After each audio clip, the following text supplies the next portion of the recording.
प्यारे बच्चों नमस्कार। जैसा कि हमने सामाजिक विज्ञान कक्षा 10वीं के भूगोल पार्ट का अध्याय नंबर 1 प्रारंभ किया था और उसमें संसाधन किसे कहते हैं और संसाधन के कौन कौन से प्रकार हैं उनके बारे में पहले वाली वीडियो में हमने चर्चा की थी या उसका अध्ययन किया था। आज हम चर्चा जो करने जा रहे हैं जिस टॉपिक पर वो है संसाधनों के संरक्षण से क्या अभिप्राय है उसका वर्णन कीजिए। यानी कि संसाधनों को किस प्रकार से बचाया जा सकता है, उनके रखरखाव के लिए हमें क्या करना चाहिए और उनका उपयोग किस प्रकार से करना चाहिए, इसके बारे में आज इस टॉपिक में हम अध्ययन करेंगे। तो संसाधन किसी भी तरह के विकास के लिए महत्वपूर्ण भूमिका अदा करते हैं, परंतु संसाधनों का विवेकहीन उपयोग का मतलब क्या होता है? बिना सोचे समझे संसाधनों का उपयोग करना और अति उपयोग और आवश्यकता से अधिक उपयोग करना के कारण अनेकों सामाजिक, आर्थिक और पर्यावरणीय समस्याएं पैदा हो जाती हैं। इन समस्याओं से बचने के लिए विभिन्न स्तरों पर संसाधनों का संरक्षण करना अति आवश्यक है।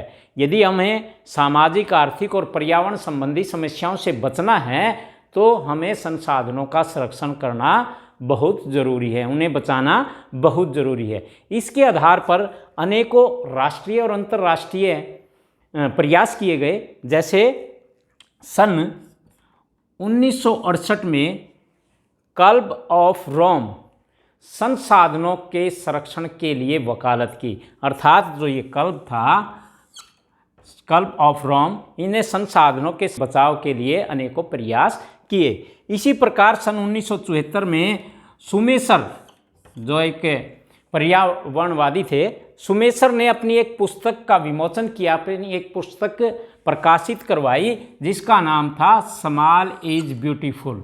स्मॉल इज ब्यूटीफुल उनकी पुस्तक का नाम था, जिसमें संसाधनों के संरक्षण पर चर्चा की गई है और तो संसाधनों को किस प्रकार से बचाया जा सकता है। इसी प्रकार संसाधनों के लिए एक आयोग गठित किया गया, ब्रेटलैंड आयोग। पर्यावरण एवं विकास पर संयुक्त रूप से राष्ट्र विश्व आयोग था, जिसकी अध्यक्षता जो है नॉर्वे के प्रधानमंत्री ने की। किसने की? नॉर्वे के प्रधानमंत्री। उन्हीं के नाम पर इस आयोग का नाम रखा गया। इस आयोग ने अपनी रिपोर्ट के आधार पर, जो ये आयोग गठित किया गया, इस आयोग ने एक रिपोर्ट तैयार की। उस रिपोर्ट के आधार पर एक पुस्तक का विमोचन किया जिसका नाम था हमारा साझा भविष्य, यानी कि आवर कॉमन फ्यूचर। पुस्तक प्रकाशित की और उसी पुस्तक के आधार पर एक संकल्पना प्रस्तुत की जिसे कहते थे सतत पोषणीय विकास।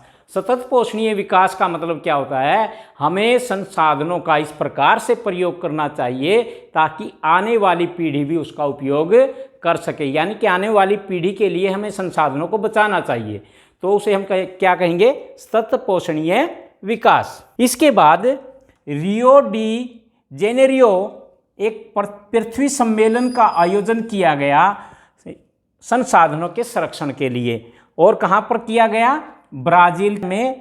तो इस अंतर्राष्ट्रीय पृथ्वी सम्मेलन में 100 देशों के राष्ट्रीय अध्यक्षों ने भाग लिया और 21 सूत्रीय एजेंडे को स्वीकृति प्रदान की और किस प्रकार से पर्यावरण को बचाया जा सकता है। अब हम करेंगे संसाधन नियोजन क्यों आवश्यक है। संसाधन नियोजन का अभिप्राय क्या है? नियोजन का मतलब क्या होता है कि संसाधनों को विवेकपूर्ण उपयोग करने की प्रक्रिया को ही संसाधन नियोजन कहते हैं। यानी कि संसाधनों को देख करके उपयोग करना चाहिए, विवेक के साथ सोच समझकर उपयोग करना चाहिए, तभी संसाधनों को बचाया जा सकता है। संसाधन मानव जीवन का अनिवार्य हिस्सा है। क्यों अनिवार्य हिस्सा है? क्योंकि संसाधन की क्या परिभाषा थी कि संसाधन मनुष्य की आवश्यकताओं की पूर्ति करता है या मनुष्य के लिए जो उपयोगी है वो क्या कहलाएगा? संसाधन। संसाधन के बिना या संसाधनों के बिना मनुष्य की कल्पना करना अतिशयोक्ति होगा। इसलिए संसाधन जो है मानव जीवन की अनिवार्य हिस्सा है, मानव जीवन का अनिवार्य हिस्सा है। ये मानव के अस्तित्व को बनाए रखने के लिए जरूरी है, आवश्यक है। यदि संसाधन नहीं है तो मनुष्य के जीवन की कल्पना नहीं की जा सकती। और परंतु मानव उनका उपयोग अंधाधुंध कर रहा है, यानी कि उसका अत्यधिक शोषण कर रहा है, बहुत ज़्यादा उसका उपयोग कर रहा है, जिसके परिणाम स्वरूप समाज में अनेकों प्रकार की समस्याएं उत्पन्न हो रही हैं, चाहे वो सामाजिक हो, चाहे वो आर्थिक हो, चाहे वो पर्यावरण संबंधी समस्याएं हो, अनेकों समस्याएं उत्पन्न हो रही हैं। किसके कारण?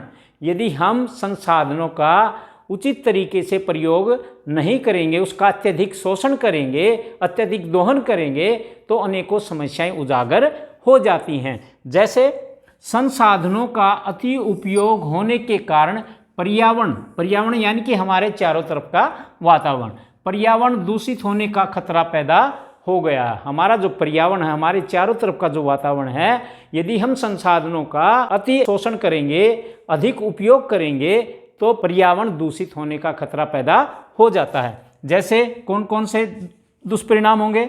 भूमंडलीय तापमान में वृद्धि हो जाएगी।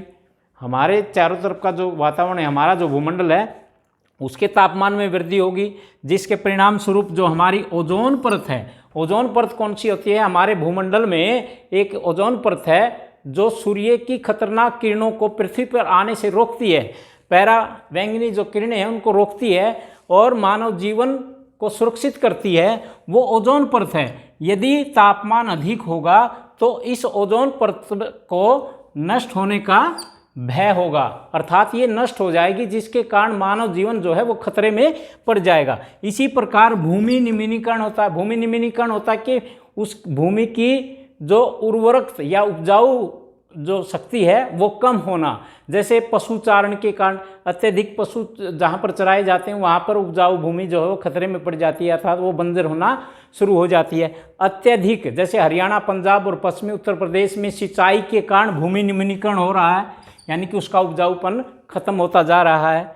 और उसके पश्चात पर्यावरण प्रदूषण का खतरा बढ़ जाता है। यदि हम संसाधनों का इसी प्रकार दोहन करते रहे तो हमारा जो पर्यावरण है उसमें प्रदूषण का खतरा और भी ज़्यादा बढ़ जाता है। तो इसी प्रकार नंबर 2, संसाधन समाज के कुछ लोगों के हाथ में आ गए हैं जो अपने स्वार्थ की पूर्ति के लिए उसे लगातार ज़्यादा दोहन करते जा रहे हैं, और जिसके परिणाम स्वरूप समाज में 2 वर्ग पैदा हो गए। 2 वर्ग कौन से? एक तो साधनहीन वर्ग और एक साधन संपन्न वर्ग। जो साधन संपन्न लोग हैं वो प्राकृतिक संसाधनों का तीव्र गति से अपने स्वार्थों की पूर्ति करते हुए ज़्यादा दोहन कर रहे हैं, जिसके कारण वो उसको हम कहेंगे अमीर वर्ग या साधन संपन्न वर्ग। और दूसरा वर्ग जो पैदा हुआ वो साधनहीन है, जिसके पास साधन नहीं है, वो श्रमिक वर्ग है, जो अति गरीब, जिसको हम गरीब वर्ग भी कहेंगे। यदि हमें संसाधनों को बचाना है तो उसके लिए हमें उपयोग करने के लिए एक योजना बनानी पड़ेगी, तभी संसाधनों का संरक्षण किया जा सकता है। इसलिए संसाधनों को बचाने के लिए एक योजना बनाना या उसको उपयोग करने के लिए एक योजना बनाना अति आवश्यक है, बहुत ज़रूरी है, तभी संसाधनों को बचाया जा सकता है। तो प्यारे बच्चों, आज का टॉपिक हमारा यहीं पर समाप्त होता है। यदि आपको ये टॉपिक पसंद आया हो तो चैनल को सब्सक्राइब करें, लाइक करें, शेयर करें। आप सभी विद्यार्थियों का बहुत बहुत धन्यवाद।